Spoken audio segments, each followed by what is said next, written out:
Pinagpalang araw po para sa ating lahat. Napakasarap po ng pagkakataong binigay sa atin ng Diyos na makasamba tayo kahit saan tayo ngayon na naroroon at ano man ang ating ginagawa, pwede tayong tumigil sandali at talagang magpuri sa Panginoon Diyos. At kayo naman, tayo po'y magpapatuloy sa ating aralin. Para bigyan natin ng buod yung ating pag-uusap, kung naalala ninyo, mayroong 8 sikreto para maimpluwensahan natin ng matagalan ang mga tao at susunod na henerasyon. Bakit naman importante yan? Tingnan niyo po, ito pong sikretong ito, bakit po importante? Because we are Christians. We are called by God to influence others. Kaya para maka-impluwensya ho tayo at yung kalampuso po'y magkaroon ng talagang taus-pusong impact or diin.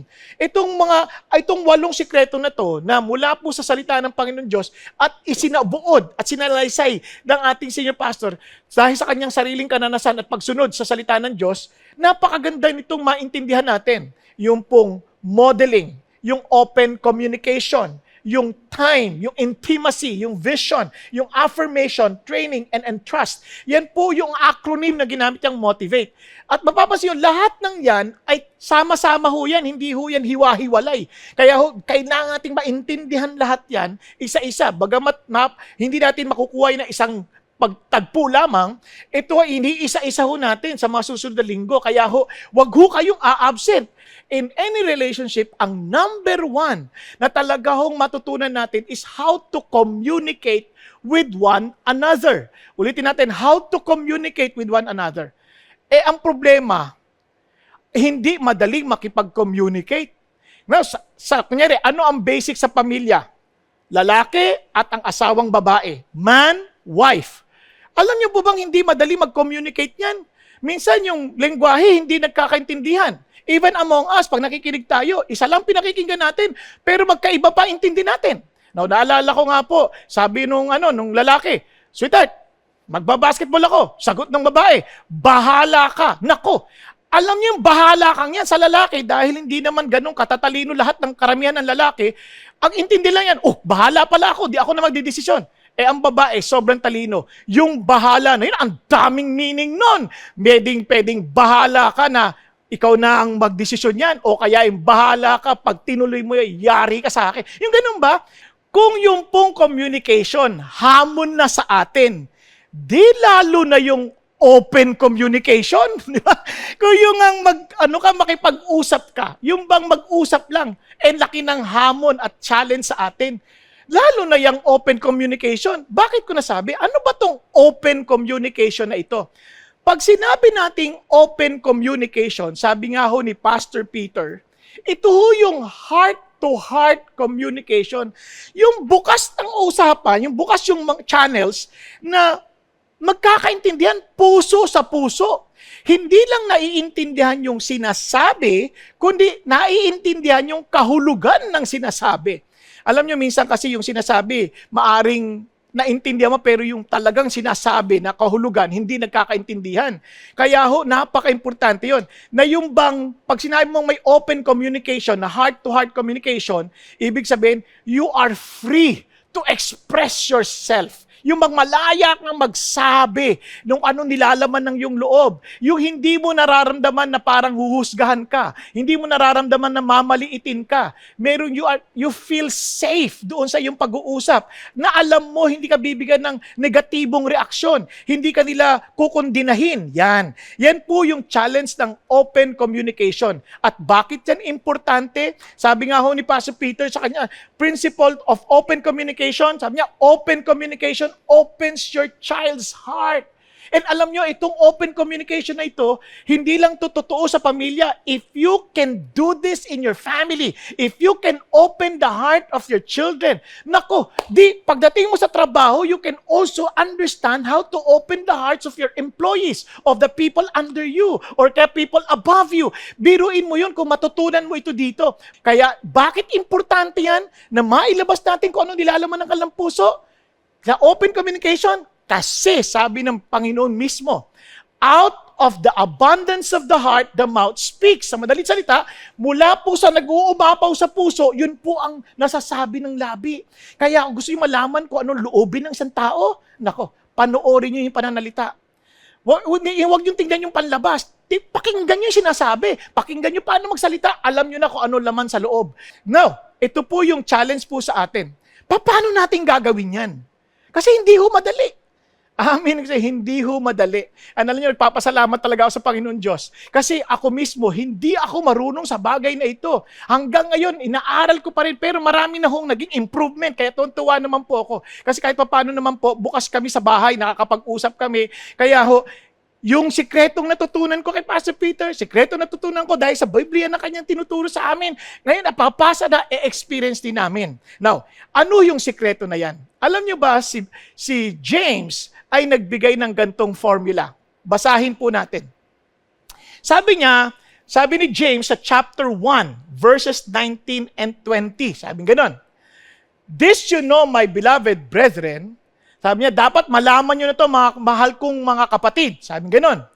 Na ang bawat isa ay dapat maging handang makinig, huwag agad-agad magsalita, at huwag agad-agad magalit.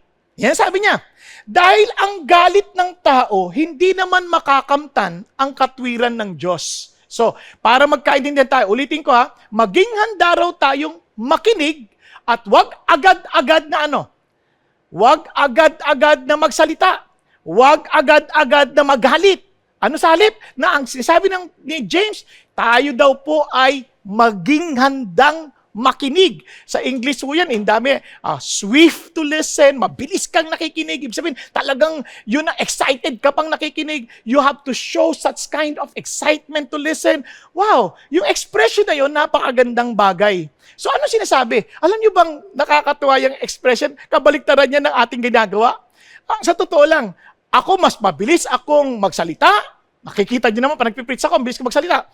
Mabilis akong magalit. Yun po yung aking buhay Magalit, madagday ako magalit. At mahina akong makinig. Isipin nyo kung walang Diyos na nagturo ng ganyan. Ay, ang dami ko na nakaaway. Sa totoo lang sa awa ng Panginoon Diyos, iningatan niya pa ako, talagang tinulungan niya akong mabago sa buhay. Kasi kung hindi palagay ko, baka nakulong na rin ako dahil mainitin na ulo. Hindi ko to sinasabi para maliitin ko ang sarili ko. Eto talaga yung nakaraan namin. Pero sa awa ng Diyos, hindi pinahintulot ng Panginoon yan dahil yung kanyang katotohanan ng kanyang salita ay purihin ng Panginoon. Nagiging totoo sa amin. Ngayon, ano po ang hamon? Ano pong ibig sabihin ng Panginoon? Ulitin ko dapat laging handang makinig. Are we always ready to listen? At huwag agad-agad magsasalita, huwag agad-agad sasagot, huwag kaagad-agad magbibigay ng opinion. Sa halip ay sabi niya, makinig ka muna. Pagkatapos, huwag ka agad magre-react, huwag ka agad magagalit. Diba? Sabi niya ganon. Kasi sa totoo lang, kaya tayo nagagalit, bisa akala natin, matutuwid natin yung mga tao, magiging matuwid ang tao dahil pinagalitan natin. Ano sabi ni James? The anger of man does not achieve the righteousness of God.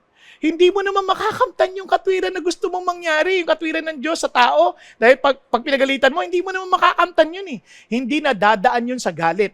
So ano ang hamon niya? Alam niyo po ba, sabi nga ni Paul Tillich, kasi ito naman din ang turo sa atin ng Diyos, na magmahal ng ating kapatid, magmahal ng ating kapwa, magmahal tulad ng pagmamahal sa ating sarili. Ano sabi niya? The first duty of love is what? To listen. Alam niyo, sa totoo lang, kapag hindi tayo marunong makinig, kahit ano sabihin mong I love you, walang katotohanan yun. At hindi lang yun, si Leo Buscaglia, sabi niya, listening is love in action. Yan. Alam nyo, sabi nga nila, words are very cheap sometimes. Yung pagsabi, I love you, ang mura-mura na yan. Pero, talaga bang mahal mo ko? Makinig ka.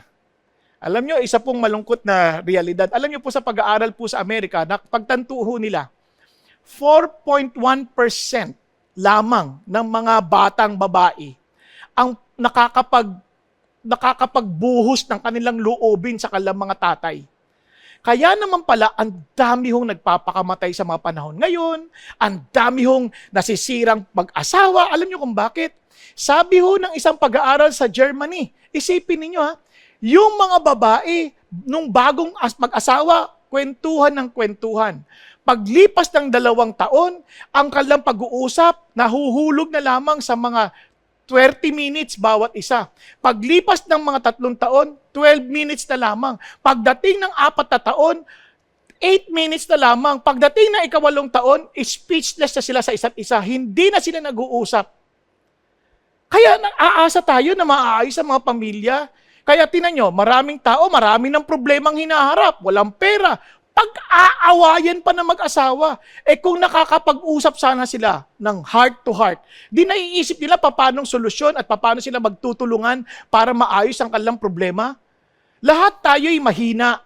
Lahat tayo naghahanap na mapagbubuhusan ng ating kalooban para magkaakayan. Kaya nga sa Bible, sabi ng Bible, 2 heads are better than 1. Sabi niya, how can one be lifted up if there is no one to help him? Kaya nga, tayong lahat mayroong ganong karanasang pagkakadapa. And minsan wala tayo mapagbuhusan ng ating ng kalooban, ng ating kalalagayan. Di ba ang lungkot niyan? And yet, sinasabi ng Diyos sa akin, no, I have already given you everything you need. I have given you the family. And I pray that all of us in the family would learn this. Na hindi lang basta tayo sagot ng sagot. Understand and listen to the heart of every person that comes to us, especially our spouse, our children. Now, tinan niyo sabi ng Kawikaan. Sinulat na isang napakatalinong tao. He who gives an answer before he hears, yung mga sumasagot ng hindi pa natatapos yung sinasabi, yan ay kamangmangan. Kahihiyan sa kanya. Sabi niya, biruin nyo, nakakahiya yun. Kayo ba, gusto ba natin ganyan yan? Nasabihin sa atin, nakakahiya ka, ang mangmang mo. Alam niyo ba yung salita sa Tagalog? Ito medyo yung makaling salita. Ano ka ba, bo? Yan. Di ba?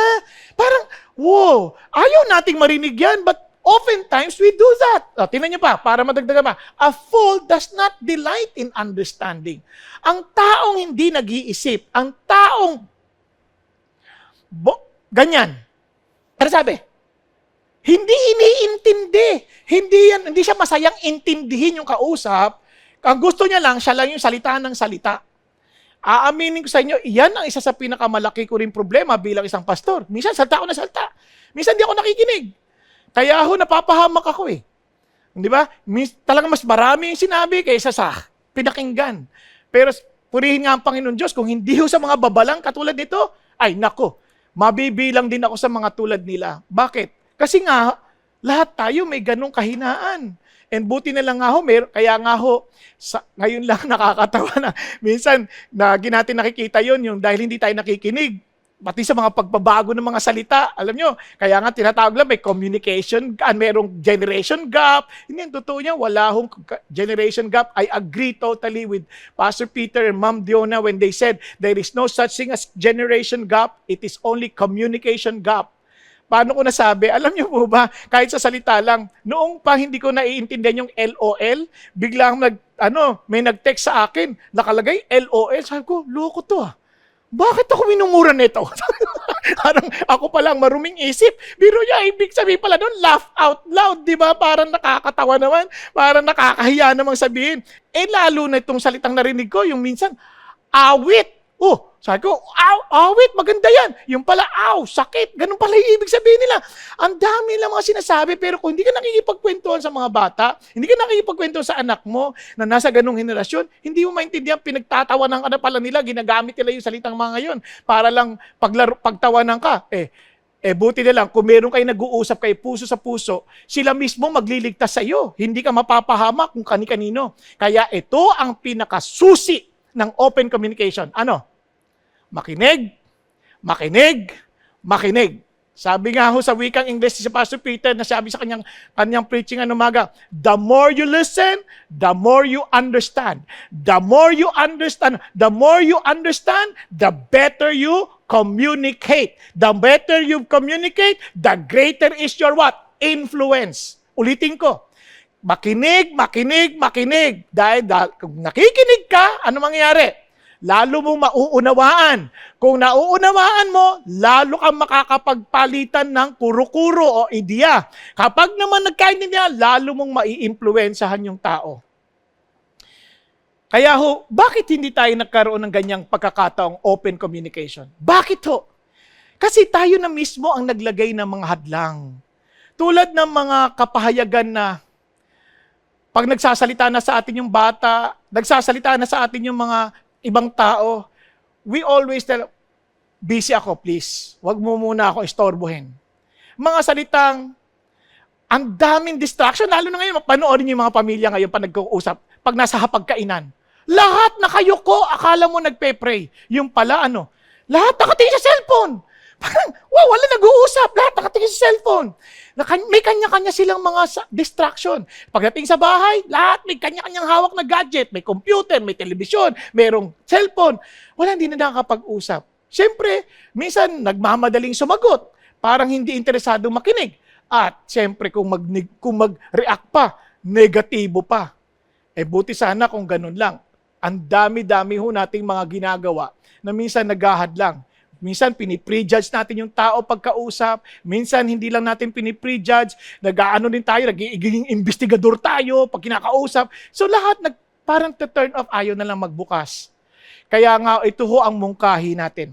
Meron pong 5A. Alam nyo kung bakit napaka-importante itong 5A na ito? Sa eskwelahan, pag sinabi lang, ikaw ay A student. Wow, magaling ka, di ba? Kung gusto mong maging A student or A parent or A individual in terms of open communication, tandaan nyo itong 5A's na to. Okay? Una, availability. Make sure that you are giving them time, availability. And syempre, pag nakipag-usap ka, nagbigay ka na rin man lang din ng oras, bigyan mo na rin ng atensyon. Pakinggan mo talaga. Tapos, pakita mo rin yung tamang attitude. At, yung bang pwede ka rin magtanong. Kunyari, kung gusto mo ikaw na mag-initiate ang usapan, magtanong ka, ask an open-ended question. Parang create an atmosphere of communication. And all topic under the sun. Yung hindi pag ayaw mo ng pag-usapan. Hindi. Talagang anything under the sun. Yan. So, tingnan ho natin. When it comes to availability. Now, alam nyo, last week, nakita natin to, no? We are to model. And surprisingly, when you read again, papanoorin natin, magbinasa natin yung talata, ulitin ko if we want to influence the heart, there must be a heart-to-heart communication. Ulitin natin. Kung gusto natin ng puso sa pusong usapan, kailangan bukas din yung puso ng bawat isang mag-usap. Tama? Ngayon, yung sa heart-to-heart communication na yan, mapapansin ang pinaka-importante, sabi ng Bible, dahil sa parang ikabubuti natin, ano sabi niya? Kailangan available ka. Tingnan niyo po. Balikan natin ng Deuteronomy. You shall teach them diligently. Now, pansinin niyo po ang mga sabi. You shall talk of them when you sit in your house, when you walk by the way, when you lie down, and when you rise up. Ano napansin niyo? Lahat ng yan requires time. Sitting at the table. Sitting in your house. Can you imagine? Sa loob kayo ng bahay, may panahon kayo. Mag-usap. May panahon kayong naglalakad. May panahon kayong humiga na magkasama. May panahon kayong bumangon magkasabay. So yung availability, kasi yung mga bata, whether we like it or not, all over the world, universally, people are seeking for attention. They want to be heard. Kaya, lalapit yan. Para mga bata, pag mga bata, para mga vultures yan of your presence. Ang tanong, are you giving them your time? Are you available for them? One time, itong anak ko, babae, lumapit sa akin. Sabi niya, alam mo pa, tuwing kakausapin kita, nakatingin ka sa computer, nakatingin ka sa cellphone mo. Gusto ko, pag nakausap kita, pwede bang bitawan mo yung cellphone mo at saka computer? Ganun ba? Kasi, nagtanong naman talaga ako. Sabi ko, paano ba ako magiging mabuting tatay sa'yo? Kaya naman, tuwing pupunta, talagang binababa ko yung cellphone, yung computer. Siyempre, nag-aaral ka rin, di ba? Mayat maya. Minsan susubukin ka talaga. Pero, it gives you an opportunity to hear them out. Kaya naman sila, kwento rin ng kwento. Nakakatuwa, yung mga anak ko, nagkikwento sa akin ng mga nangyayari sa opisina, nagkikwento ko ano-ano. Parang, wow, parang ang sarap na malaman mo na alam mo nangyayari sa kanila. So you make yourself available. You make yourself to really diligently listen. Diligently, kasi that's part of teaching. Kaya you give them time. Now, pangalawa, syempre, didiscuss pa natin more of that pagdating natin sa letter T natin sa motivate. Ha? Sabi ko nga sa inyo, tagdi-tagdi yan eh. Sama-sama yan, hindi yan magkakahiwalay na prinsipyo. Ang pangalawang A na dapat nyo maintindihan is attention. Attention. Talagang concentrated ka when you're talking. Kasi tatandaan natin, ang pakikipag-usap, puso sa puso, hindi lang yan nakukuha sa iyong naririnig. Kasi hindi lang sa sinasabi. Minsan, ano yung kilos? Makikita mo yung kilos. Makikita mo, di ba, minsan, kaya yung sa mata, umiikot na yung mata, ganyan. Alam mo na kagad, meron bang sense of excitement? Kaya ganon din sila. Kaya parang you are inviting na pag nagsasalta sila, meron ka pang ganyang gesture, parang sige pa, magsalita ka pa as if you're telling them, parang sinasabi sa kanila, sige lang, sobrang welcome ka sa akin, pakikinggan kita na mabuti. So, talagang nagpapakita ka rin ng atensyon. Pero kung habang nagsasalta, text ka ng text, ganyan, parang sinasabi mo, hindi ka importante. Okay? Diyan ka lang. Yung ganun ba, meron kausap mas importante. Kaya napakahalaga na maintindihan natin, sino ba pinaka-importante na tao sa mundo, sa ating buhay? Siyempre, asawa. Kaya nga minsan yung asawa ko nagtatampo Sabi niya, ikaw, lagi ka ng busy, lagi ka na sa... Kaya nung minsan, naalala ko nung business, sabi ko sa kanya, ito na ako. Buong buo. Ayan, di ba? Parang, anong gusto mo pagawa? Parang yung mga ganun ba? Parang you just give time. And honestly, ang tagal ko natutunan yan. At minsan, nakakalimutan ko pa rin. Kasi nga kasi ako po pag nag-aaral at nagbabasa o gusto ko yung todo yung isip ko. Minsan, nakatingala ako, pero nag-iisip ako niyan. Pero minsan, ayaw ko rin maistorbo kasi nawawala pero grace din ni God, tutulungan ka talaga. Bakit? Naisip mo nga ito, inaway ka naman ng pamilya mo, di tapos ka rin, di mag-isa ka bandang huli, wala ka rin mapapagkwentuhan. Kaya napaka-importante yung full attention, nakafocus ka, eye to eye, tingnan mo sa mata, tingnan mo yung kilos, huwag mong iisipin kung ano isasagot mo sa sinasabi na parang bibirahin mo na kaagad, hindi pa tapos, may sagot ka na kaagad, parang dapat wala nang distraction, talagang meron na kayong plan, schedule kung kailan kayo mag-uusap. Na kami sa pamilya, lumaki po ako na hindi kami sabay-sabay kumakain. Isipin niyo sa isang bahay, 24 kami. Hindi kami makakapagsabay-sabay. Wala pa kaming lamesa nung una. Para sa sahig lang. Kaya ihiwa-hiwalay na yung pagkain, kanya-kanya sabay-sabay na. Nung ako nagkaroon ng pamilya, ganun din ako. Hindi rin ako intentional na kumain kami ng sabay-sabay. Kasi nga hindi kami sanay. Parang kung gutom ka, kumain ka. Kung ayaw mo, wag. Hindi kita pipilitin. Parang ganun po. Hindi ko napansin, hindi ko naman naintindihan, yan palang mga table talk na ganyan, yung panahon na kakain kayo, nag-uusap, ang laki palang pakinabang niyan. Late ko nang naintindihan. Kaya, it will take a little longer time para magkaroon kami lalo ng open, yung heart-to-heart communication ng buong pamilya. Kasi nga, it takes a lot of effort na magsasabay-sabay kakain, magsabay-sabay na. Kaya ang laki ng kasalanan ko dahil hindi ko na ituro agad sa kanila yan. Pero purihin ng Diyos, nakakahabol-habol na. Maaari noon, isip lagi, kasi siyempre yung pera, sapat lang. Hindi ka naman basta-basta makapagbakasyon, hindi ka basta-basta makalabas, hindi ka makakain sa labas. Pero naintindihan ko, hindi naman pala kailangan na mamahalin ng kainan. Noon, nagsimula kami, sige, kain tayo sa isa-isa muna. O kaya, pwede naman na simpleng kainan, kain tayo sa labas. Saan labas? Labas ng bahay, diyan tayo sa garahe. Mga ganun ba? Parang you can find ways, you can be creative. Kasi hindi naman kailangan matitinding mga labasan o bakasyon. Kung ano yung ibigay sa iyo ng Diyos, maximize it. Pero intentional that you are to give attention, schedule, na makakapag-usap kayo ng sabay-sabay. Naawa naman din nito sa akin noon, nung bata pa sila, isa-isa ko sila sinasama sa ministry para meron kaming time magkwentuhan, meron kang time mag-usap. Kaya tuwing linggo, iba ang kasama ko para isa sa mga anak ko noon. Kaya kahit paano alam ko, malaking bagay yun sa amin. Kaya hanggang ngayon, nakakapagkwentuhan kami. Di ba? Kaya yung attention, nakikinig talaga. Hindi yung kung ano-anong, Siyempre, kung nagda-drive ka naman, nakikwentuhan ka, huwag ko naman tumingin sa kanya, baka mag-aksidente naman kayo. Ang ayun ko lang sabihin, just be practical and be wise in applying itong prinsipyo ng atensyon. Okay? Pangatlo is attitude. Napaka-importante yung attitude. Ano yung ating attitude na pinapakita when we are talking, when we're listening? May mga tao, pag nagbukas yung anak, kaya minsan ayaw na nila magsalita napaka-hysterical natin. Kunyari, may magsabi lang na, kunyari, ang sarap ba ni Garilio, pa, sumama sa barka, gano'n na, nanigarilyo, subo mo lahat yung sigarilyo niyan. Yung hysterical ka agad. Relax ka lang, hindi, sabi nga, di ba, makinig muna, huwag agad magsasalita, huwag agad magagalit, relax lang. Kasi yung attitude natin, minsan, nagsasara yun eh. Pag mali yung attitude, kaya kailangan nararamdaman nila ng kausap natin, ng anak natin, asawa natin, na welcome tayo sa kanila. Yung parang gustong-gusto silang kausap. Ganyan. So, importante yun. Kaya, tingnan nyo po, minsan naman, historical naman. Hayang ka na naman. Inuulit mo na naman. Kaya, ang lakas natin sa ganyan eh. Kaya nakakatakot minsan. Kaya, eto yun po, tuwan-tuwa ako kasi yung kwento po ni Sister Diona, ang ganda nung paano nila kinakausap ang kanilang mga anak, yung attitude nila when they listen to their children. Kaya panoorin ho natin.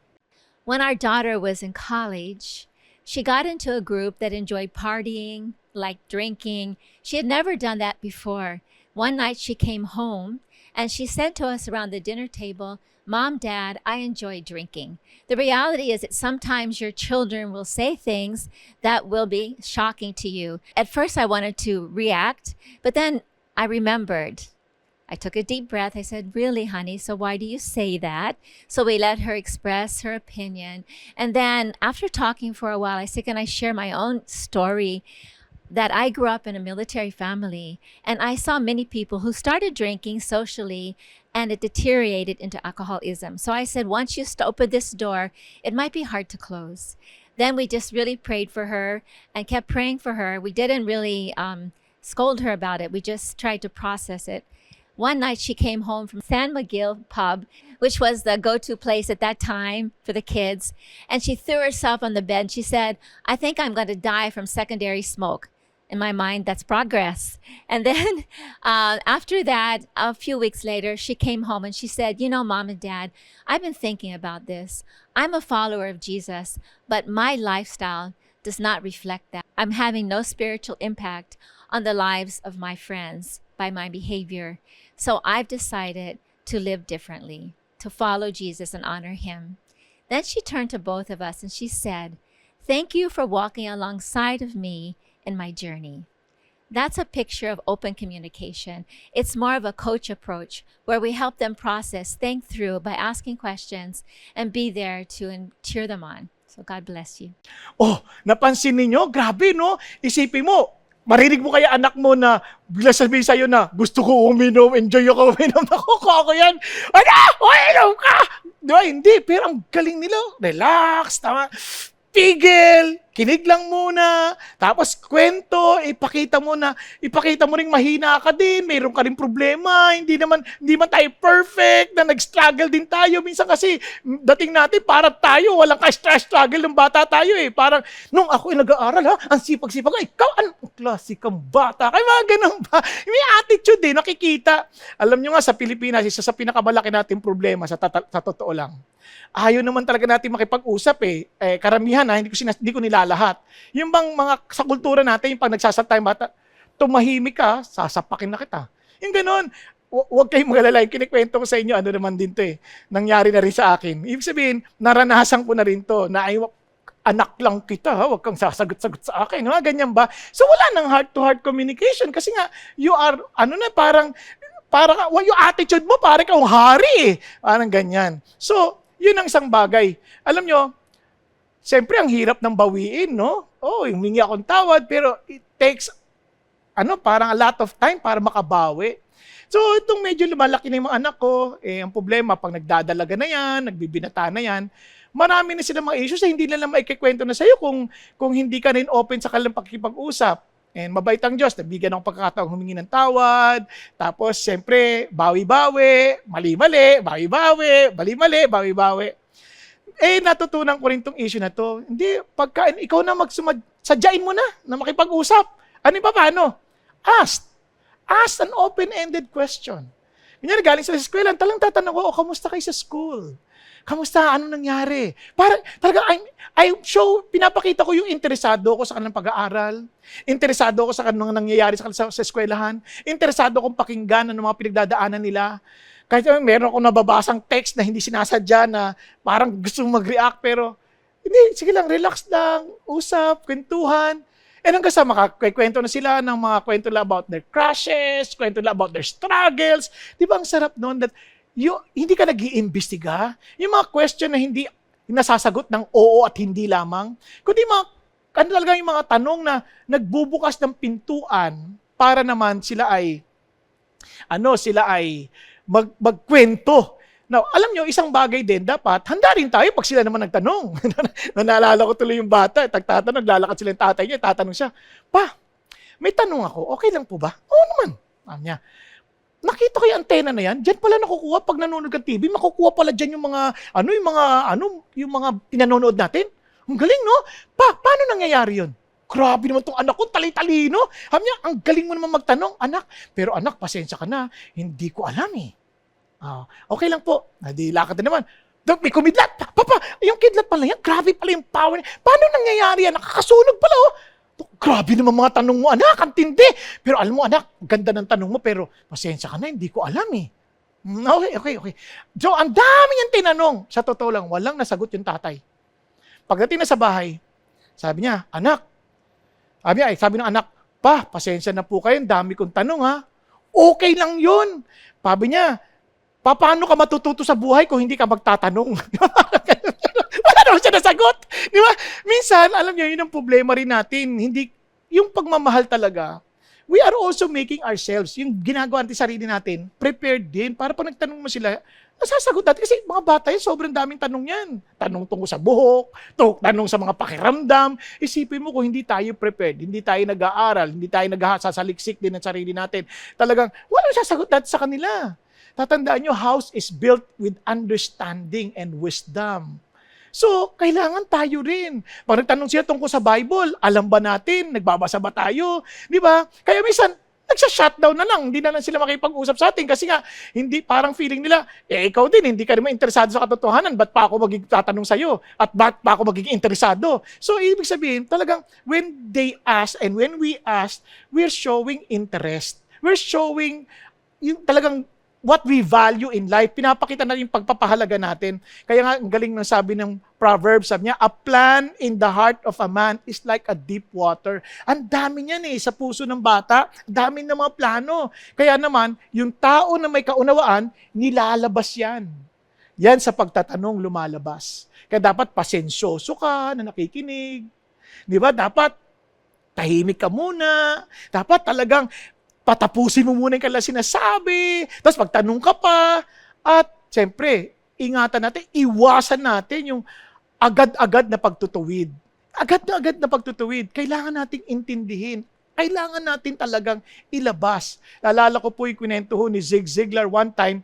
Kasi si Zig Ziglar po, namasyal siya sa isang kaibigan na umattend sa kanyang conference at nakita niya may telepono sa kanyang lamesa. And sabi niya, 2. Sabi niya, ngayon, ang dami ng telepono, may mga cellphones na. Nung panahon na yon hindi yung uso. So, wala pa actually cellphone, yun lang, landline. Sabi niya, napansin niya, 2. Tapos sabi niya, "Bro, ano yan cellphone? Ano yung telepono yan? 2. Itong telepono to, pribado to, para lang to sa pamilya ko. So, anytime na tumawag sila, sasagutin ko kaagad kahit anong mangyari." Alam mo ba? Sabi niya, kinento niya, "Noon, ayaw ko umuwi. Lagi ako overtime, trabaho, ganyan. Totoo lang, kaya naman ako nag-overtime, nagtatrabaho. Ayoko talaga makita mga anak ko. Yung anak ko, grabe, ang haba ng buhok, tapos ang ingay-ingay, ang gulo-gulo ng kwarto. Ayoko na siyang kausapin. Yung babae ko ng mga anak, batang-bata, ang arte-arte, may lipstick, nako, ang pula-pula na mga, ayaw ko nilang makita. Iniiwasan ko sila." Isang araw, nung nakinig ako sa iyong seminar, napaisip ako. Kaya naman, tinawagan ko yung anak ko agad-agad. Sabi niya, "Anak, meron ka bang time ngayong pagkatapos ng klase mo?" Sabi niya, "Barasan, yung panoorin natin yung paborito mong basketball." "Anong oras?" Ganun yung bata. Ikaw yung tatay. Bottom to. Hindi, yun. Hindi, ano tayo? So, nanood sila. Tapos, yung tatay, nakikisigaw din, nag-cheer din. Yung bata, cheer din. Sinasabayan niya. Talagang nakiisa sa mundo ng bata. Mamaya, nung kakain sila, kwentuhan sila, yung bata, kwento-kwento, bigla niya nariyan, ang dami palang pangarap ng anak ko. Ang lalim pala ng anak ko. Hindi niya naiintindihan, akala niya, bugoy-bugoy lang eh. Tapos ang araw, nagulat siya. Yung tatay, yung anak niya, umuwi siya, nagpagupit! Ang linis ng kwarto, walang ingay. Tinanong niya, anak, anong nangyari? Sabi niya, lahat naman yung ginagawa ko dahil gusto lang kitang makuha yung attention mo at makausap ka eh. Hindi ko na kailangan kasi kaibigan na tayo eh. Magkakausap na tayo palagi. Wow! Tapos sinadya niya ngayon, gawin niya rin sa anak niyang babae. Yung babae, ganoon, daming kwento. Hanggang sa naging close sila ulit mag-anak. At dahil sa open communication, he started asking. But he could not ask at the beginning. Sa simula, hindi niya makasimulan kasi wala silang relationship, kaya ginawa niya, nilabas niya muna. Kumain sila, nilabas niya, nakapagtanong siya. So napaka-importante noon. Kung kunyari, ikaw, iniisip mo na ngayon, ano kaya gagawin ko ngayon? Siyempre, simulan mo muna na i-build ulit, magkaroon ng connection. At doon sa connection na yon, para makasimula ka ulit. Kaya maganda kung nakapagsimula ka na at ngayon ka palang nagpapamilya, gawin mo na ito kagad. Pero kung sakaling napansin mo, nagkamali ka na nung una, bawi ka muna. Just try to build. Katulad ng mga galing sa ibang bansa. Pag uwi dito, ina-expect nila, anak nila makikinig kagad sa kanila. Wag. Tandaan mo, yung relationship, mabuild ulit. At makita na pagkatiwalaan kanila so that they can open up at ikaw mismo nakakapagkwento rin sa kanila at maluwag kang nagtitiwala sa kanilang loobin. Kaya napaka-importante. And siyempre, finally, ito napaka-importante. As in, you must be willing, handa ka dapat makipag-usap na kahit anong topic. Kaya dapat ready ka. Ready tayo lahat sa pakikipag-usap. Topic ng kahit ano, under the sun. Yung hindi ka natatakot na kahit mga topic na sensitibo, like sex, di ba, masturbation sa mga lalaki o sa babae, sa pornografiya, alam mo paano mo sila matulungan. Kaya nga, you need to really feed yourself. Kailangan pinapakain mo, buti tama yung sarili mo, nang sa ganun meron kang mailalabas na maiaambag at maitutulong sa kanilang buhay. Kung gusto natin silang maimpluwensahan, tayo mismo ang alam natin anong ginagawa natin. Kaya we can discuss anything under the sun. Sa ating pakikipag-usap, as we are making ourselves available, as in available, when your children want to talk, when we give full attention na kapag gusto nilang makipag-usap sa'yo, as in yung attitude natin, yung talagang pinapakita natin mahal natin sila, interesado tayo sa kanila, na talagang yung mas importante sila kaysa sa ministry, mas importante sila kaysa sa ibang bagay sa buhay mo, sa trabaho. Talagang listen with feelings. Yung may damdamin na talagang they would sense na gustong-gusto mo silang kausap. At syempre, you can discuss any kind of topics, walang limit, and you can ask questions. Yun po yung mga bagay na napakagandang mapaalala ho sa atin. Now listen, alam niyo po, tayo pong lahat, we want to speak the truth. Pero ang tandaan niyo, paalala ng Panginoong Hesus ay ito, speak the truth in love. Crucial ho yan eh. At anong dahilan? Because we want lahat tayo gusto natin lumago sa lahat ng aspeto patungkol kay Jesus. Na siyang ulo ng katawan niya. At siyempre, siya ang Kristo, ang tagapagligtas. We want to be intimate with Jesus. At kung na-enjoy natin si Jesus, gusto natin ma-enjoy din ang ating mga anak. Paano? By speaking the truth in love. Kaya ito napaka-importante. Now, kaya naman, kapag medyo offensive na dating, yung bang akala natin, pag pagalitan natin, makikinig sila, hindi. Ang ganda nga nasabi ng isang matalinong tao sa Kawikaan, ang mahinahong sagot, yan, nagsasantabi ng galit. At sabi niya, ang magaspang na pananalita, yan ang nagganggatong ng galit. Yan. Kaya tingnan nyo ang dila ng matatalino, natatanggap yung kaunawaan. Kasi yung kaalaman, natatanggap. Kasi minsan, yung ibang tao, akala nila matalino sila, galing nila, dami nila alam, pero hindi matanggap ng iba kasi hindi nga nakikita yung malasakit. Pero ang taong matalino, gagawin niya lahat ng paraan para maparating at maitawid niya yung kaalaman. Kasi sabi niya, pero ang labi ng mga mangmang Ay nako, wala yang ibubulalas kundi mga kamangmangan lamang. Kaya piliin natin. Tandaan natin, atong paalala ni Pastor Peter maging sa kanyang aklat, makinig tayo para maintindihan. Bago tayo magsalita at intindihin. Madalas, ang isa sa pinakamalaki nating problema, gusto natin tayong maintindihan.